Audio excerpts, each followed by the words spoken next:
Assalamualaikum warahmatullahi wabarakatuh. Bismillahirrahmanirrahim. Wa bihi nasta'inu ala umrid dunya waddin. Wassalatu wassalamu ala asrafil anbiya'i wal mursalin habibina wa maulana Muhammadin sallallahu alaihi wasallam wa ala alihi wa ashabihi man tabi'ahum bi ihsanin ila yaumiddin. Asyhadu an la ilaha illallah wahdahu la syarikalah wa asyhadu anna Muhammadan abduhu la nabiyya ba'dah. Jamaah rahimakumullah, ya, saya teringat ya hadis Nabi berkaitan dengan kezaliman. Besok itu ada ritual yang marak dilakukan oleh saudara kita, yaitu Rebo Wekasan, ya. Apa? Rebo Wekasan. Wekasan itu, oh iya hari ini ya? Iya hari ini, betul. Rebo Wekasan. Ini salah satu bentuk kezaliman kepada Allah dan Rasulnya. Rasul bersabda dalam sebuah kursi itu, ya ibadi inni haramtu zulma ala nafsi faja'altu muharraman bainakum. Wahai hambaku, sesungguhnya aku mengharamkan kezaliman itu atas diriku. Jadi Allah itu enggak pernah berbuat zalim kepada hambanya. Mustahil Allah itu berbuat zalim kepada hambanya. Faja'altuhu muharraman bainakum, maka kemudian aku jadikan kezaliman itu haram terjadi di antara kamu sekalian. Fala tazalamu, maka kamu jangan sekali-kali saling berbuat kezaliman. Zalim itu kan meletakkan sesuatu bukan pada tempatnya, ya kan? Jadi puncak zalimnya hamba kepada Sang Khalik adalah ketika dia itu bermaksiat kemudian melakukan kesyirikan. Inna syirka la zulmun azim. Kenapa demikian? Karena tujuan utama penciptaan kita sebagai hamba Allah adalah beribadah, dan perintahnya ibadah itu harus ikhlas lillahi ta'ala, fokus kepada Allah Subhanahu wa ta'ala. Nah, ada orang-orang itu yang beribadah tetapi niatnya bercabang, artinya melakukan kesyirikan. Maka kemudian Allah Subhanahu wa ta'ala enggak ridho kalau makhluk itu terjebak pada kesyirikan. Insya Allah ini sudah paham semua. Yang kedua, ini yang paling penting, zalimnya kita kepada Kanjeng Nabi Muhammad SAW. Dengan cara apa? Dua hal. Yang pertama, melakukan kedustaan. Jadi ada orang itu, jamaah, yang mendustai Kanjeng Nabi melalui hadis-hadis beliau.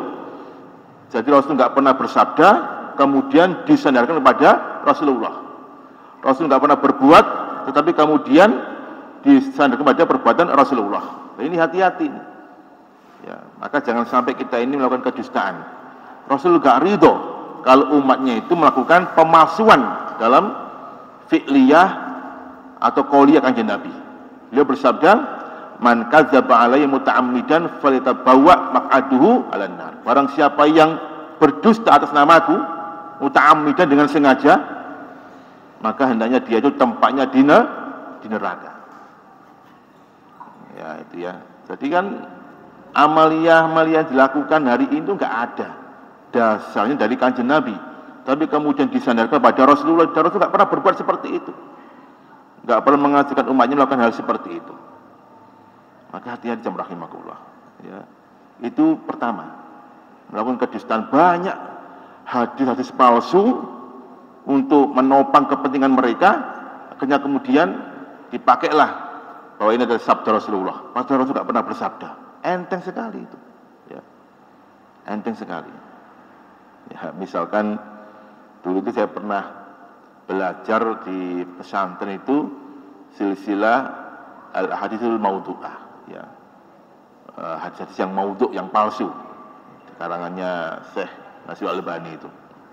Ya, di antaranya hadis tentang terong, ya, tentang terong. Berarti terong jenengan, ya, yang dibuat lodeh di jetis itu kan, lodeh terong. Ya. Al-badinjan dawalikuda. Terong itu obat segala penyakit. Ya. Jadi orang akhirnya beli terong banyak-banyak untuk mengusir penyakit. Ya. Padahal memang terong tambah lemas, ya, tambah kelembosi. Ya. Nah, jangan sampai kita melakukan seperti itu. Banyak kemudian ya orang-orang sufi itu misalkan ya melakukan banyak hadis-hadis maudhu, kopi ya dibuat hadisnya, padahal nggak ada itu, ya nggak ada. Jadi jangan sampai kita melakukan kedustaan atas nama Rasulullah. Yang kedua, jemaah rahimakumullah, ada orang-orang yang berkhianat kepada kanjeng Nabi, seolah-olah kanjeng Nabi itu menyampaikan risalahnya itu nggak sempurna, ada yang disembunyikan, ya, dan mereka menemukan syariat yang disembunyikan oleh Rasulullah dengan melakukan amalan-amalan baru. Ya, maka nggak boleh kita ini menambah-nambahi atau mengurang-urangi ya, risalah ini kanjeng Nabi. Ya, jadi hati-hati, kita jangan terjebak seperti itu. Maka kalau kita tanya, ya hari ini ritualnya apa? Membaca ayat kursi sekian kali, membaca Al-Ikhlas sekian kali, ya. Karena Rebo Wekasan itu adalah waktu di mana bala itu akan terjadi. Ya, supaya untuk tolak bala akhirnya melakukan hal seperti itu. Ya, kalau sudah bala terjadi ya sudah. Karena itu adalah qadratullah yang pasti terjadi kepada hamba-hambanya. Hanya persoalannya adalah ketika Allah Subhanahu wa taala berbicara masalah bala, ujian bagi kaum muslimin itu berkah sebenarnya. Ketika kita dapat ujian, ketika dapat musibah, itu kalau kita responnya keimanan, itu berkah jamaah rahimakumullah, kebaikan itu. Ya. Setidaknya ada dua kebaikan yang kita peroleh ketika ada bala, ada musibah itu. Yang pertama, musibah itu sebagai sarana penghapus dosa, penghapus kesalahan-kesalahan kita. Bisa jadi kita berbuat dosa, berbuat salah, Allah belum berkenan mengampuninya kecuali kita respon kesabaran ketika ada musibah. Hatta syaukatu yusakiha, sampai ada duri yang menancap di kaki kita, ya, atuh gitu ya, atau gimana itu kalau kena paku itu, ya. Kalau orang biasanya kebun binatang ya kebun binatang metu, oh jangkrik itu ya. Ya. Ya. Kalau kita bersabar, itu mukafirul dzunub, menghapuskan dosa-dosa kita. Itu yang pertama. Maka kita bersyukur ada musibah, dapat sarana untuk menghapus dosa. Yang kedua, jamaah rahimakumullah, ternyata ketika kita bukan musibah, itu ba'dun, ya, bagian dari mahabbatillah, cinta Allah kepada hambanya.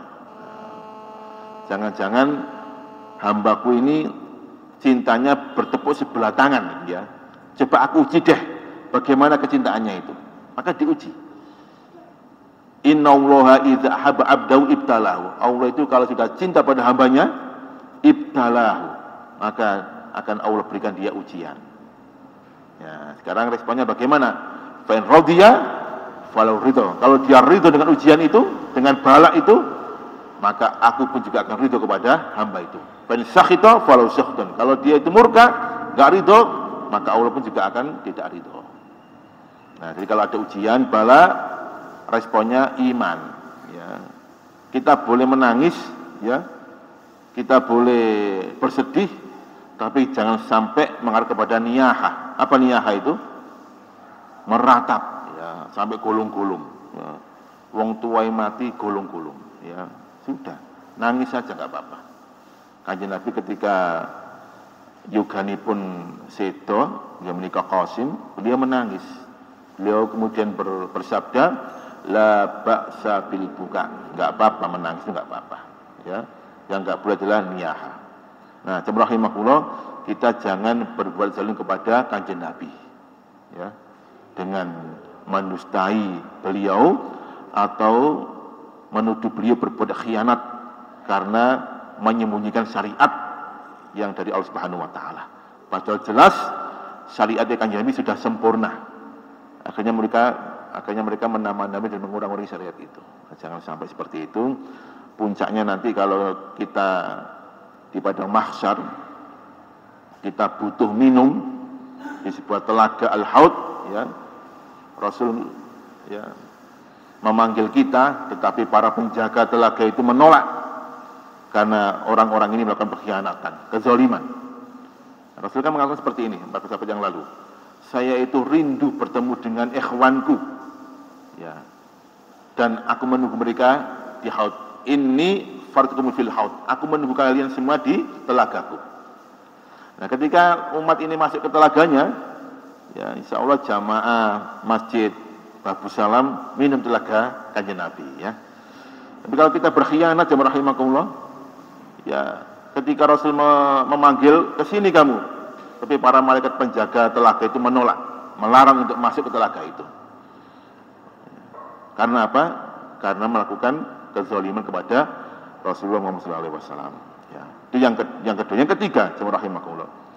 Ya, jadi sekali lagi ritual yang dilakukan hari ini tidak ada syariatnya. Yang ketiga, zalimnya manusia sesama manusia. Ya. Puncak zalimnya manusia sesama manusia adalah pembunuhan. Ya, melakukan pembunuhan. Makanya di dalam kitab Al-Kabair, ya, qatlun nafsi itu, menghilangkan nyawa itu termasuk dosa besar yang kedua setelah kesyirikan. Jadi setelah syirku billah, ya, menyekutukan Allah, yang kedua adalah qatlun nafsi, membunuh jiwa tanpa hak, ya. Karena apa? Allah enggak suka ketika makhluk ciptaannya itu dibunuh oleh sesama makhluknya itu. Ya. Sehingga jamaah rahimakumullah, dosa besar itu ini qatlun nafsi, membunuh jiwa, menghilangkan nyawa. Sehingga sehebat apapun orang itu membunuh manusia, kemudian dia memermak, menyembunyikan, merekayasa, Allah akan bongkar semuanya itu. Ya. Wa in qataltum nafsan fadaratum fiha wa wallahu mukhrij bima kuntum taktumun. Wa in qataltum nafsan, kalau kamu membunuh orang, membunuh jiwa, fadaratum fiha, kamu rekayasa, kamu tujukan pada orang lain. Ya. Wis rapi sekali dia simpan pembunuhan itu. Wallahu mukhrijum bima kuntum taktumun. Allah akan membongkar, menampakkan, ya, semua kezaliman dalam proses pembunuhan yang kamu lakukan itu. Terbongkar Bapak Ibu rahimahullah. Ya. Tapi ya mbuh, ya. Saiki iki sapa sing kuwasa iku sing menang, ya. Sing duwe dhuwit iku sing menang. Ya. Ojo nyebut nama, dicekel nama. Kalau punya nama, sebut S gitu aja, ya. Jadi kalau kita ini, ya, punya kekuasaan, semuanya bisa dibeli, ya. Wong wis cetha wela-wela, wis jelas, tidak bisa dibantah lagi, ya. Direkayasa sedemikian rupa hingga sampai sekian belum selesai. Ya. Kalau nanti puncaknya jamaah rahimakumullah, rekayasa itu berhasil, dan karena mereka membeli kekuasaan dengan hartanya, dengan macam-macam, ya sudah. Kita pasrahkan pada Allah sebagaimana tadi yang dibacakan oleh sang imam, yauma idzin tu'raduna la takhfa minkum khafiyah. Pada hari nanti, ya, akan kami sodorkan, kami tampakkan semua perbuatan kamu. Semua orang bisa melihat, iki loh perbuatan si dia. La takhfa minkum khafiyah. Kamu enggak bisa menyembunyikannya. Ya. Sudah, kalau di hadapan Allah, ya, pengadilannya sudah sangat maha adil. Ditampakkan semuanya, enggak bisa disembunyikan lagi. Nah, itu urusan kelak fil akhir. Nah, sekarang wallahu alam, ya, sampai manapun yang jelas pembunuhan itu adalah dosa yang sangat besar. Nah, jamaah rahimakumullah, kemudian yang keempat, ya, zalimnya manusia kepada makhluk Allah Subhanahu wa taala yang lain, seperti binatang, itu enggak boleh kita zalimi. Enggak boleh kita zalimi. Ya, kalau bunuh ya bunuh saja. Ya, enggak usah dibuat main-main. Ya. Membeleh misalkan, menyembelih hewan, sembelihlah dengan cara yang baik. Jangan dizalimi mereka itu. Innallaha kataba ala kulli syai'in bil ihsan. Allah itu telah menetapkan, mewajibkan untuk berbuat yang terbaik kepada segala sesuatu itu. Fa idza dzabhtum, kalau kamu menyembelih, maka sembelih dengan cara yang terbaik. Jangan dizalimi, ya. Di antara kezaliman itu ya, ini boleh sapi, pinggirnya sapi ini si urip. Sapi ini ngek-ngek, sapi ini pinggirnya kok delok. Lu dulurku dibelerek ngono ya. Itu kezaliman itu. Maka kalau kita menyembelih itu, satunya dijauhkan. Jangan sampai dia melihat temannya disembelih. Ya. Baik, ini sebagai mukadimah kita. Jadi jamaah rahimakumullah, janganlah kita berbuat kezaliman, ya, terutama kepada Kanjeng Nabi Muhammad SAW. Kita butuh syafaat beliau kelak di yaumil akhir. Ya, kalau kita berbuat zalim, masya Allah, ya, Kanjeng Nabi kecewa dengan umatnya. Ya. Ini kalau saya melihat itu ya, Rasulullah akan sedih melihat umatnya seperti ini, ya, melakukan kedustaan dan melakukan pengkhianatan. Kanjeng Nabi jamaah rahimakumullah, ketika awal-awal hijrah ke Madinah, beliau berhasil menyatukan kaum Aus dan Khazraj. Ya, sebelum mereka itu mengenal Islam, mereka itu saling bertempur, gegeran. Setelah masuk Islam, fa'alafa baina qulubihim. Maka Allah menjinakkan hati-hati mereka dengan ukhuwah Islamiyah. Ternyata ada orang-orang, ya, Yahudi itu yang ngompor-ngompori, ya, agar mereka ini gegeran mana. Berhasil mereka itu. Akhirnya bertemulah dua kabilah kaum muslimin ini di sebuah tempat namanya Maidanul Harrah. Maidanul Harrah itu kalau jenengan umroh di Madinah itu akan menemukan Taman Harrah itu dekat dengan pusat kota Madinah. Mereka ini hampir saja bertempur. Kaum muslimin ini sudah Aus dan Khazraj, ya, gara-gara asobiyah, fanatisme golongan, fanatisme kelompok. Maka nggak boleh kita ini fanatisme. Aku sing paling bener, aku salah. Ya, neraka itu bagi orang-orangnya, gitu ya. Pokoknya mengklaim dirinya yang paling baik. Makanya bertempur mereka itu, lempar-lemparan sandal, lempar-lemparan batu. Untung ada sahabat yang melewati tempat itu, kemudian melaporkan kejadian itu kepada Rasulullah. Ibnu Katsir menyebutkan, tidak pernah Rasulullah itu marah, melebihi marahnya beliau melihat dua kabilah kaum muslimin ini, Aus dan Khazraj, bertempur, ya, gelut, ya. Rasul marah itu. Beliau mengatakan, Allah, wallahi, wallahi, wallahi, demi Allah, demi Allah, demi Allah. Ya. Ataktuluna ba'dukum wa ana bain azharikum. Kamu itu mau berperang sesama kamu, sedangkan aku masih hidup bersama kamu sekalian. Ya. Perpecahan aja beliau itu marah. Apalagi kalau beliau mengetahui ternyata umatnya itu berkhianat, bujui, mendustai Kanjeng Nabi. Tentu Rasul akan sedih dan marah. Ya. Makanya malaikat ketika menghalangi orang itu meminum telaga Kanjeng Nabi, Al-Haud itu, meski Rasul itu memanggilnya, itu umatku, apa komentarnya malaikat penjaga telaga itu? Ya Muhammad, fa innaka la tadri ma'amilu ba'daka. Wahai Muhammad, kamu enggak tahu, ya, kelakuan mereka itu setelah engkau itu kamu enggak tahu. Mereka itu membuat ajaran baru yang tidak pernah engkau ajarkan. Rasul sedih. Ya. Ya. Seolah-olah baik, tapi ternyata enggak ada dasarnya. Ya. Maka jangan sampai kita melakukan hal seperti itu. Baik, jamaah rahimakumullah, kita lanjutkan kembali kajian kitab Al-Kabair. Kemarin telah kita bahas, ya, yang pertama, dosa besar yang pertama yaitu asyirku billah, menyekutukan Allah. Yang kedua, qatlun nafsi, ya, membunuh jiwa manusia. Nah, yang ketiga, fisihir, yaitu sihir. Ya. Sudah kita bahas kemarin itu, antara pesulap merah dan siapa? Gustin Samsudin, ya, itu kan. Nah, itu jangan sampai kita percaya kepada sihir atau dukun. Ya, dukun, sihir itu ada, jamaah. Itu ada, wujudnya ada. Hanya kita ini nggak boleh mempercayainya. Itu ujian bagi kita. Ya, kalau kita percaya kepada dukun dan sihir, itu penghalang kita untuk masuk surga.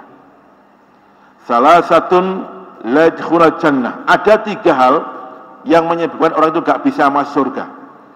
Yang pertama, mudmin khamrin, orang yang kecanduan minum khamr itu gak bisa masuk surga. Kecanduan minum khamr gak bisa masuk surga. Loh Ustaz, apakah dulu para sahabat ikut kecanduan? Iya, para sahabat juga kecanduan di awal-awal pada masa jahiliyah. Ya. Karena kebanyakan para sahabat itu kecanduan khamr, maka Allah Subhanahu wa taala mengetahui betul psikologi mereka dengan khamr itu. Sehingga kemudian pengharamannya itu tadarujan, bertahap. Enggak langsung diharamkan, tapi bertahap. Turun surah Al-Baqarah berkaitan dengan khamr. Yas'alunaka 'anil khamri wal maisir qul fihima ismun kabirun wa manafi'un linnas. Wahai Muhammad, mereka bertanya kepada engkau tentang apa hukumnya khamr dan perjudian. Katakanlah, ya, khamr itu ada manfaatnya, ada mudaratnya, ada dosanya. Wa ismuhuma akbar min naf'ihima. Tetapi dosanya itu, mudaratnya itu lebih besar daripada manfaatnya. Diajak berpikir ini para sahabat. Oh, ternyata khamr itu ada manfaat, ada mudaratnya. Tetapi mudaratnya lebih besar daripada manfaatnya. Dikurangi khamrnya itu. Nah, kalau kita ditanya, apa hukumnya rokok? Ya, rokok itu ada manfaatnya, ada mudaratnya. Tapi ingat, mudaratnya lebih besar daripada manfaatnya. Itu bertahap. Yang kedua, ini ada orang sahabat Nabi yang ngimami salat subuh, ya, membaca surah Al-Kafirun. Ternyata maksudnya dia membaca la a'budu ma ta'budun. Aku tidak menyembah apa yang kamu sembah. Lamnya dihilangkan. Sehingga a'budu ma ta'budun. Aku menyembah apa yang kamu sembah. Loh, kok ngene? Usut punya usut, ternyata baunya mulut bau khamr. Ada tulah firman Allah surat An-Nisa. La taqrabus shalah wa antum sukara. Kamu jangan sholat, jangan mendekati sholat ketika kamu itu sedang mabuk. Oh, ternyata mabuk hukumnya haram, ya, ketika mau sholat. Ya, udah mulai haram ini. Tapi ketika mau sholat. Jadi kalau mau sholat nggak boleh minum khamr. Akhirnya puncaknya turun surat Al-Maidah ayat 91 dan 92. Innamal khamru wal maisiru wal ansabu wal azlam rijsun min amali syaiton fastanibu. Sesungguhnya khamr, mengadu nasib, perjudian itu rijsun, najis, dosa itu. Fastanibu, jauhilah itu. Maka ini tegas bahwasanya khamr hukumnya haram. Sehingga kemudian jawab rahimakumullah, ya, para sahabat kemudian menghancurkan kendi-kendi yang berisi khamr itu. Sehingga disebutkan oleh para ulama tafsir itu kadatil madinatu fadhum minal khamri. Seolah-olah kota Madinah itu banjir air khamr. Dihancurkan semuanya. Ada sahabat yang bertemu dengan sahabat yang lain yang belum tahu tentang pengharaman khamr, diberikan pemahaman, ya. Khurimatul khamru ka'adli khurimati syirk. Hukumnya haramnya khamr itu sama dengan hukumnya kesyirikan. Ya, itu ya. Akhirnya kemudian diharamkan. Jadi jangan sampai keluarga kita itu bersentuhan dengan khamr. Jangan sampai. Karena ini penghalang untuk masuk ke surga. Yang kedua, qati'ur rahim. Ini menikah memutus silaturahim. Itu juga penyebab gak bisa masuk surga. Apalagi ini mau mendekati pemilu ini, ya, beda partai gak wawu, ya, beda warna wis gak wawu. Akhirnya kemudian memutus silaturahim, gak sopo-sopoan, hati-hati. Ya. Kita boleh gak sopo-sopoan, tapi maksimal berapa hari? 3 hari. Ya. Misalnya menit pemilu, orang dino, tolong dino ya, gak sopo-sopoan sih ya, beda pilihan. Mari milih, nyopo maneh. Ya. Nah yang ketiga, wa musaddiqu bisihr. Orang yang percaya dengan sihir itu juga penyebab orang enggak masuk surga. Ya. Sihir ini jamaah rahimakumullah itu bisa mengarah kepada 2 hal. Yang pertama, ya, bisa mengarah kepada perdukunan atau kahin, ya. Kahin. Kahin itu adalah Maitada'a bil ilmi ghaib. Orang yang mengaku dapat mengetahui hal yang gaib, itu namanya kahin. Ya, dukun. Orang yang mengaku dapat mengetahui yang gaib, namanya apa? Dukun. Padahal Allah sudah jelas berfirman dalam surat Al-An'am ayat 59. Bismillahirrahmanirrahim. Wa indahu mafatihul ghaibi la ya'lamuha illa huwa. Dan di sisi Allah lah kunci-kunci yang gaib itu. La ya'lamuha illa huwa. Tidak ada satu pun yang tahu kecuali hanya Allah Subhanahu wa taala. Jadi Allah lah yang pemegang kunci yang gaib itu. Enggak ada yang tahu. Jadi kalau ada orang ya Mbah jodoh kuwi kan mbek sapa Mbah kira-kira? Ah, mbek iki cocok apa enggak? Oh, ya. Banyak orang seperti itu. Ya. Mendatangi orang yang dianggap punya kelebihan, ya. Kemudian minta kira-kira aku kalau berumah tangga dengan dia cocok apa enggak, dihitung metone, ya. Sampai niku lahir kapan? Kemis Kliwon. Calone sampean sing sampean senengi piro? Apa? Jumat Wage. Waduh. Gak ketemu iki ngono. Tapi aku seneng ya, Mbah, ngono. Ojo. Mulai sampai nikah, ke depannya masa depan sampean akan rusak bubrah kabeh. Karena petanya gak ketemu. Loh, siapa yang tahu itu? Gak ada yang tahu. Tapi dia udah mengklaim akan rusak semuanya. Nah, itu ya.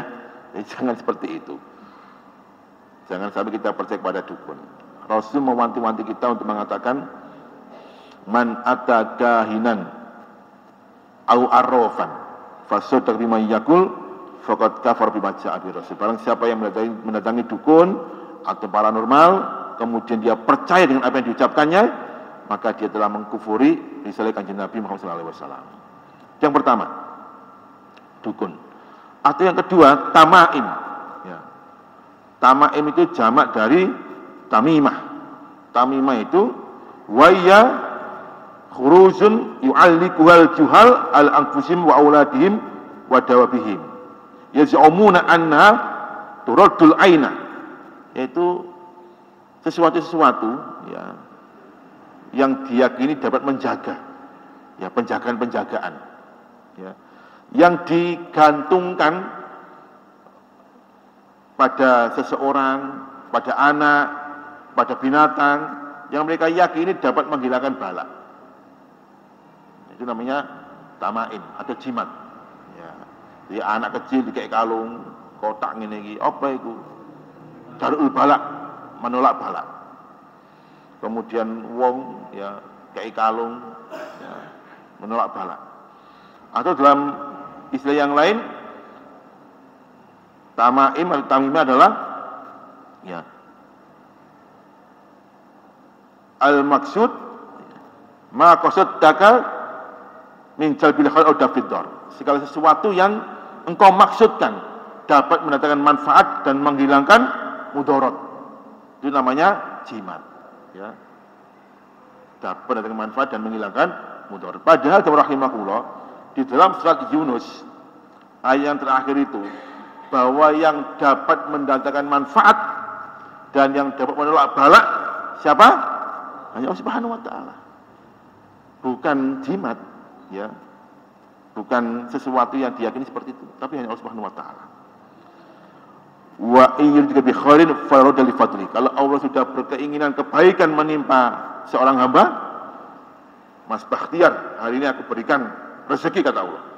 Enggak ada satu pun yang menolaknya illa wa qadara Allah Subhanahu wa taala. Ya. Wa ayyam saskal bidurrin, kalau Allah berkehendak kemudaratan, musibah menimpa ya, seorang hamba, maka enggak ada satu pun yang dapat menolaknya kecuali hanya Allah Subhanahu wa taala.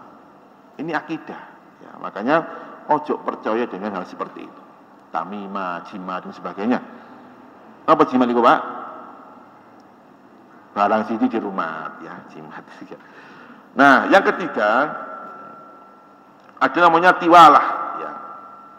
At-tiwalah bi kasri ta wa fathul wawu. At-tiwalah, ya. Tiwala itu dalam istilahnya adalah nau'un sihir, macam-macam sihir.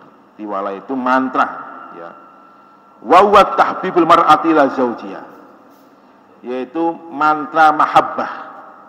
Ya, istilahnya mantra mahabbah. Seseorang bisa mencintai orang lain. Seorang istri, ya, tiba-tiba mencintai suaminya, atau suaminya, ya apa caranya cinta pada si dia, mahabbah. Oh, ini ada bukunya ini. Ya, ada bukunya, buku mahabbah ini ada bukunya. Nanti kalau nggak mau, kalau ingin tahu bukunya, ya, tapi ngerti toko belakangnya warna-warni apa? Toko kitab itu? Nah, salam, ya, saya pernah ke sana, lihat bukunya ada. Tumbas kitab Syamsul Ma'arif. Ya, kitab apa? Syamsul Ma'arif. Dengan tumbas itu. Nah, itu ada sihir mahabbah. Tentang mahabbah. Ya, apa caranya iso menaklukkan wong wedok. Nah, misalnya telapak tangan ini ditulisi huruf qaf, qaf muter, nggih, misalnya ngoten nggih.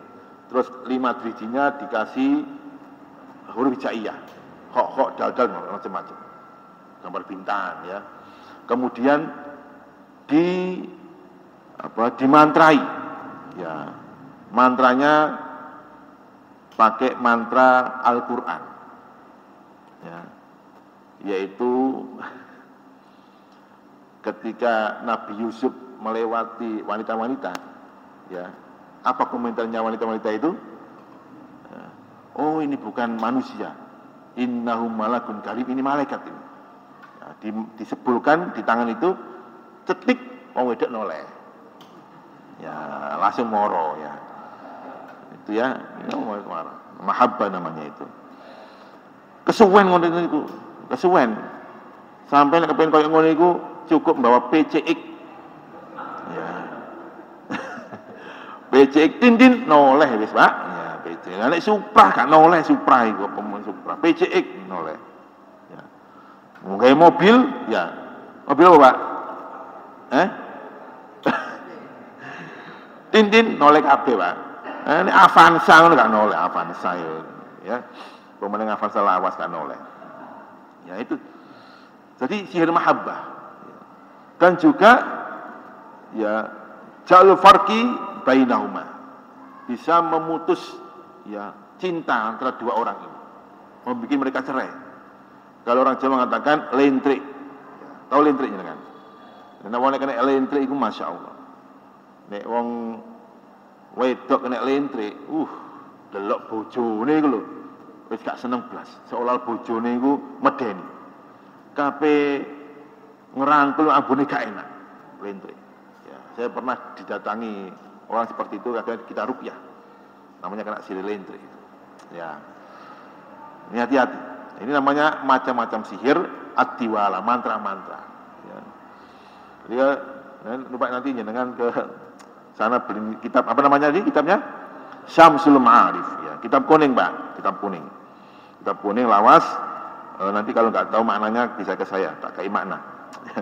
Kalau ingin yang cuplikan-cuplikannya mujarobat, ya, mujarobat, dengan bisa beli di buku-buku, toko-toko buku pinggir jalan itu, nah itu mujarobat itu diambil dari kitab Syamsul Ma'arif. Atau lagi kitab namanya Al-Aufaq itu juga ada. Ya. Baik, sihir. Jadi sihir ini dosa besar yang tidak boleh kita yakini, ya, tetapi dia wujud. Makanya dikatakan dalam Al-Quran surat Al-Baqarah ayat 102, ya, bahwa sihir itu dari setan sumbernya. Walakinna syayatina kafaru yu'allimuna an-nasa sihr. Setan itu kafir, ya, dan mereka itu mengajarkan manusia sihir. Ya. Dan pertama kali pengajaran sihir kepada manusia adalah yufarikuna bil bainal mar'i waz zauji, memisahkan suami istri. Ini sihir yang pertama kali muncul adalah memisahkan suami dan istri, ya. Dan kemudian muncul yang lain-lain berkaitan dengan sihir. Baik, saya kira sudah jelas bahwa sihir itu hukumnya haram. Maka kita nggak boleh percaya, nggak boleh mendatanginya, atau apalagi menjadikan teman, ya. Jelas di dalam kitab fikih bahwa para ulama 4 imam mazhab, jumhur ulama sepakat bahwa hukuman sihir adalah dipenggal kepalanya. Ya, sepakat ini. Haddus sahir darbatu bisaif. Ya, hadnya sihir itu adalah darbatu bisaif, dipenggal kepalanya. Ya, itu kalau di Haramain seperti itu, ya, hukum Islam. Tapi kalau di sini sihir nggak dipenggal kepalanya, malah diparani. Ya, oh ikut tukang sihir, kok dukun itu, nggak malah dicekal, malah diparani, malah mereka eksis di YouTube, malah mengatakan diri sebagai dukun dan sebagainya, nggak malu, ya. Bismillahirrahmanirrahim. Ini sebagai kajian kita pada malam hari ini. Mbak Menawi ada yang mau ditanyakan? Monggo, ya monggo.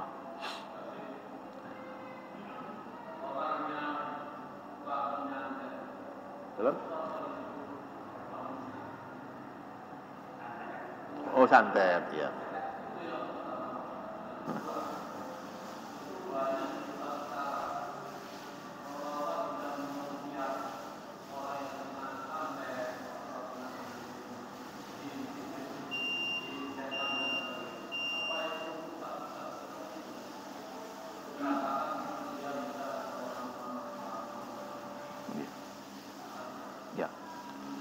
Yang pertama, santet itu bagian dari sihir.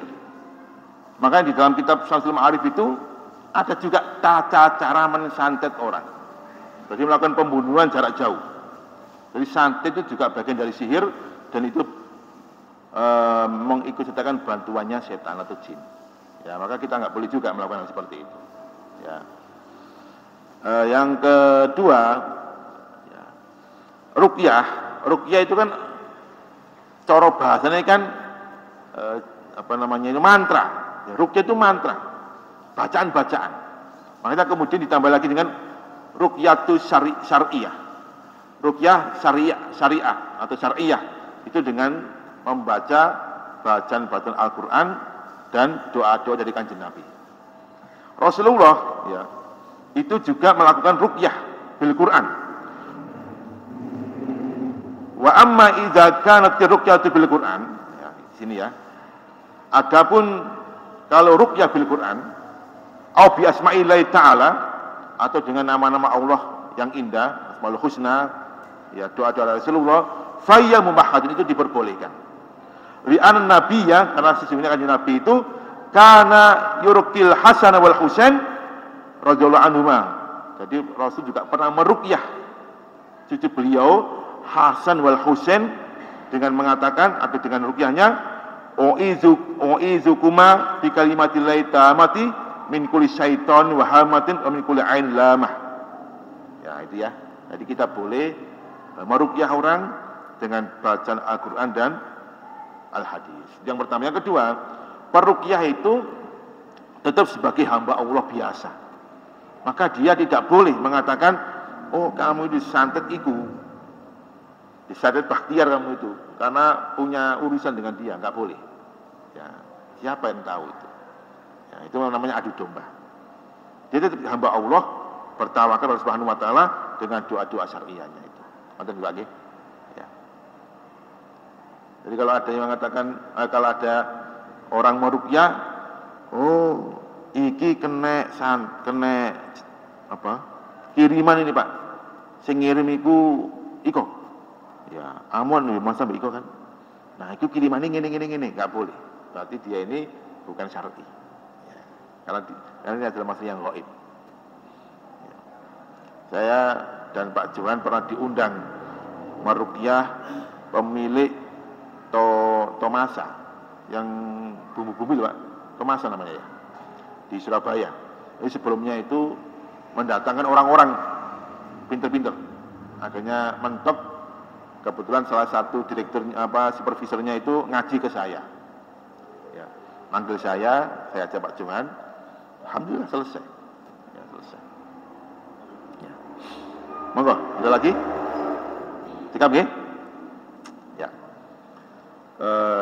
Insyaallah itu Insyaallah bulan depan kita akan masuk ke dosa besar yang keempat, yang menikah fi tarkis shalah, yaitu meninggalkan sholat. Hati-hati, ini penting, ini wajib diikuti. Bagaimana hukumnya orang yang meninggalkan sholat dengan sengaja? Hati-hati, ya. Yang jelas dosanya itu lebih dahsyat dibandingkan dengan orang yang berbuat zina, bahkan membunuh. Itu tarkus sholat muta'ammidan, meninggalkan sholat dengan sengaja. Mau tahu kelanjutannya? Insyaallah bulannya akan datang. Demikian jamaah rahimakumullah, mudah-mudahan Allah Subhanahu wa taala meridhai kita semuanya.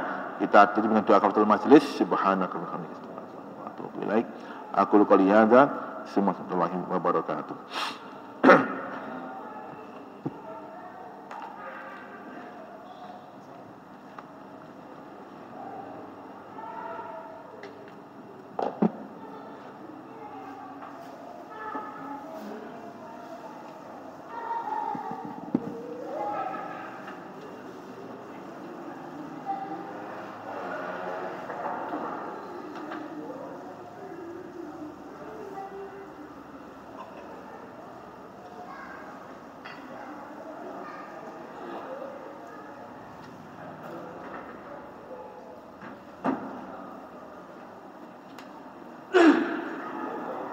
Allahu Akbar, Allahu Akbar, Allahu Akbar, Allahu